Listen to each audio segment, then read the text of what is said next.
नमस्कार, टुडे न्यूजमा यहाँलाई स्वागत छ। म सरुलामा। न्यूज सुरु गरौं। संसद विघटन विरुद्ध नेकपाको सडक आन्दोलन सुरु भएको सम्बन्धी प्रसंगबाट। नेपाल कम्युनिस्ट पार्टी नेकपाले संसद विघटन विरुद्ध सडक आन्दोलन सुरु गरेको छ। केन्द्रीय कमिटिको बिहीबार बसेको बैठकको निर्णय अनुसार नेकपाले शुक्रबारदेखि सडक संघर्षमा उत्रिएको हो। नेकपाका अध्यक्षद्वय पुष्पकमल दाहाल र माधव कुमार नेपाल तथा वरिष्ठ नेता झलनाथ खनाल र नारायण काजी श्रेष्ठ लगायतका नेताहरू विरोधका लागि सडकमा पुगेका छन्। आज 10 बजे माइती घर मण्डलामा दाहाल नेपाल पक्षका सांसद सहित नेता कार्यकर्ताको भेला भएर सर्वोच्च अदालत जाँदैछन्। शुक्रबारे दाहाल नेपाल पक्षका केन्द्रीय सदस्यहरू सामूहिक रूपमा निर्वाचन आयोग समेत पुग्ने कार्यक्रम छ।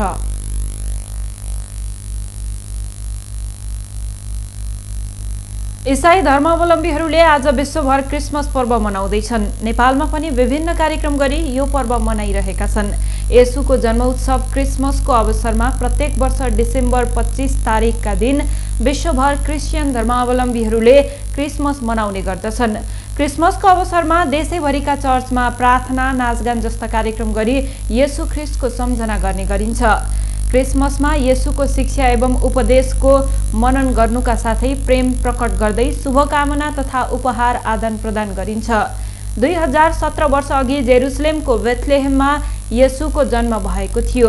कुमारी मरियमको कोखबाट येशूको जन्म भएको हो। येशूलाई जिसस क्राइस्ट पनि भनिन्छ। उनले मानव समुदायका लागि पुर्याएको योगदानको सम्झनामा ईसवी सम्वत चलाइएको विश्वास गरिन्छ। हाल नेपालमा 13,000 को हाराहारीमा चर्च र 30 लाख भन्दा बढी क्रिस्चियन धर्मावलम्बी रहेको जनाइएको छ। तर यस वर्ष कोरोना महामारी व्यापक रहेकाले सावधानी अपनाएर पर्व मनाउन समेत आग्रह गरिएको छ। प्रतिनिधि सभा विघटन विरुद्धमा परेका रिटमाथि आज संवैधानिक इजलासमा सुनवाई हुँदैछ। अस्ति बुधबार प्रधान न्यायाधीश चोलेन्द्र शमशेर जबराको एकल इजलासले सबै निवेदनलाई संवैधानिक इजलासमा पठाउने आदेश दिएको थियो। प्रधानमन्त्री केपी शर्मा ओलीको सिफारिसमा राष्ट्रपति विद्यादेवी भण्डारीले गएको आइतबार प्रतिनिधि सभा विघटन गरेको निर्णय विरुद्ध नेकपाका प्रचण्ड नेपाल समूहका सांसदहरू सहितको 13वटा रिट सर्वोच्चमा दर्ता भएको थियो। संसद विघटनको विषय संविधान सम्बन्धी व्यवस्था गर्नुपर्ने भएकाले संवैधानिक इजलासमा प्रधान न्यायाधीश सहित 5 जना न्यायाधीशबाट सुनवाई हुन लागेको हो। संवैधानिक इजलासले प्रतिनिधि सभा विघटनका क्रममा लिएका आधार र त्यसको संवैधानिक धरातलको परीक्षण गर्नेछ। सरकारले संसद विघटन गर्दा संविधानको धारा 76 र 85 लाई आधार मानेको छ। प्रधान न्यायाधीश जबराले भने यो धाराको थप संवैधानिक व्याख्या आवश्यक रहेकाले रिटहरूलाई संवैधानिक इजलासमा पठाउन अस्ति आदेश दिनुभएको थियो। रिट निवेदक र अधिवक्ताहरूले भने बृहत इजलासमा सुनवाई हुनुपर्ने माग गरेका थिए। संवैधानिक इजलासका लागि सर्वोच्चले तयार गरेको रोस्टरमा भएका 10 जना मध्ये 4 जना न्यायाधीश प्रधान न्यायाधीशले छान्न पाउने व्यवस्था छ। अहिले संवैधानिक इजलासका लागि तयार भएको रोस्टरमा न्यायाधीशहरू दीपक कार्की, मीरा खड्का, हरिकृष्ण कार्की, विश्वम्भर श्रेष्ठ, ईश्वर प्रसाद खतिवडा, आनन्द मोहन भट्टराई, अनिल कुमार सिन्हा, प्रकाश सिंह राउत र सपना प्रधान मल्ल रहेका छन्। सबैभन्दा बढी भ्रष्टाचार स्थानीय तहमा भएको पाइएको छ। अख्तियार दुरुपयोग अनुसन्धान आयोगको प्रतिवेदनमा स्थानीय तह समेत संघीय मामिला तथा सामान्य प्रशासन मन्त्रालय सम्बन्धी भ्रष्टाचार सम्बन्धी उजुरी 30.7% परेको उल्लेख छ। आयोगले उक्त प्रतिवेदन बिहीबार राष्ट्रपति विद्यादेवी भण्डारीलाई बुझाएको छ। अख्तियारका प्रवक्ता तारानाथ अधिकारीले मन्त्रालयगत रूपमा स्थानीय तहका कारणले सामान्य प्रशासनतर्फ सबैभन्दा धेरै उजुरी परेको पाइएको जानकारी दिनुभएको छ। शिक्षा क्षेत्रमा 16.36, भूमि प्रशासनमा 8.29% उजुरी परेका छन्। त्यस्तै दर्ता उजुरी मध्ये वन तथा वातावरणसँग सम्बन्धित 4.21%, स्वास्थ्य तथा जनसङ्ख्यासँग सम्बन्धित 4.7% र गृह प्रशासनसँग सम्बन्धित 3.65% रहेका छन्। भौतिक पूर्वाधार तथा यातायाततर्फ 3.59, ऊर्जा जलस्रोत तथा सिँचाइतर्फ 2.66, अर्थतर्फ 2.17% उजुरी परेका छन्। नक्कली शैक्षिक प्रमाणपत्रसँग सम्बन्धित 7.63, गैर कानुनी सम्पत्ति आर्जनतर्फ 6.37 र अन्य निकायसँग सम्बन्धित उजुरी 10.94% छन्। प्रदेशगत हिसाबले सबैभन्दा बढी प्रदेश नम्बर 2 मा 23.87% उजुरी दर्ता भएका छन्। संघीय राजधानी रहेको बागमती प्रदेशमा 19.59, लुम्बिनीमा 10.79 र सुदूरपश्चिममा 8.44% उजुरी परेका छन्। त्यस्तै प्रदेश नम्बर 1 मा 9.82, गण्डकी प्रदेशमा 5.35 र कर्णाली प्रदेशमा 5.82% उजुरी दर्ता परेको आयोगका प्रवक्ता अधिकारीले जानकारी दिनुभएको छ।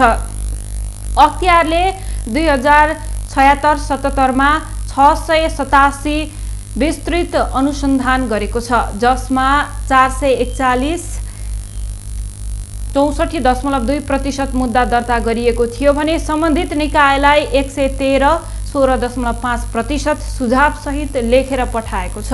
124 18% तामेलीमा र 9 वटा 1.3% मुलतबीमा राखिएको छ। नेकपा पार्टी विभाजनसँगै कुन समूहलाई निर्वाचन आयोगले वैधता प्रदान गर्ने विषय अन्योलमै रहेको बेला दुवै समूहले जिल्ला स्थित पार्टी कार्यालयमा आआफ्नै दाबी गरेका छन्। नेकपाको जनकपुर धाममा 2 वटा पार्टी कार्यालय रहेको छ। तत्कालीन माओवादी र एमालेको छुट्टै कार्यालय रहेको छ। तर पार्टी एकीकरण पश्चात पूर्व माओवादीको पार्टी कार्यालयमा अहिले नेकपाको जिल्ला कार्यालय र पूर्व एमालेको पार्टी कार्यालयमा नेकपाको प्रदेश कार्यालयको रूपमा मिथिला भवन रहेको छ। गुठी संस्थानकै जग्गामा मिथिला भवनको क्षेत्रफल 8 कट्ठा र जिल्ला कार्यालयको क्षेत्रफल 5 कट्ठा रहेको छ। मिथिला भवनमा भेटिएका नेकपाका एक युवा नेताले यहाँ पूर्व माओवादी वा एमालेले सबैका नेता तथा कार्यकर्ताहरू आइरहेका बताए। यो अहिले पूर्व माओवादी वा पूर्व एमालेको पार्टी होइन, यो नेकपाको प्रदेश कार्यालय हो।